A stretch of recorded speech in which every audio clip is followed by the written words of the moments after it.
Time now is 7:35 this morning. They're the stories that made headlines and left many of us just shaking our heads. Some Paulding County neighbors found KKK flyers in their mailboxes, and a Gwinnett County teacher got a threatening message about her headscarf. So how do you talk to your kids about these situations? The Fox Medical team's Bhargava is here with some advice that parents really need to hear. And good morning, Constance. Unfortunately, many of these stories are pretty rare, but they can be upsetting and they can be frightening, especially when they happen in your community.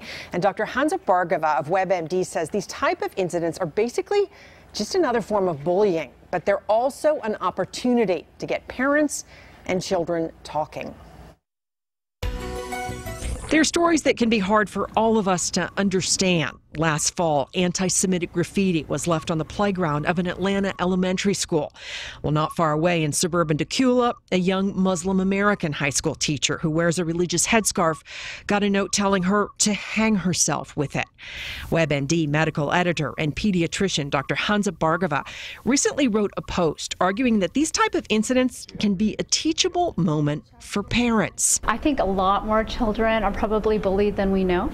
We have reports of it being 1 in 5. And Dr. Bhargava says racial bullying or ethnic bullying, like any kind of bullying, usually has 3 players: the bully, the victim, and the bystander who witnesses what's happening. We often forget with bullying or racist acts that the bystander is also affected. They can get anxiety, they can have shame, they can feel like I should have done something, but I didn't. So Bhargava believes it's important for parents to talk to kids on an age-appropriate level about what bullying is, why it's wrong, and what they can do to safely stop it if they see another child being victimized. Say, hey, it's okay, please don't do that, or come sit by me at the lunch table, and that will actually make that child feel so good about themselves as well as helping another person. And Bhargava says if you want kids to do better, teach them. Talk about what you believe as a family. If we can show our kids the amazing number of different races and cultures we have, that's going to make them have a broader understanding of everything. And they're probably not going to be likely to hang out with that person who is racist. And Dr. Bhargava says she talks to her 2 kids, not just about what they're seeing on the news, but also in school, in their day-to-day lives. And she says it's important to remind kids to be able that they can come to you or a trusted adult if they're experiencing or witnessing bullying, Constance, because I think a lot of times kids feel like they have to take this up on their own.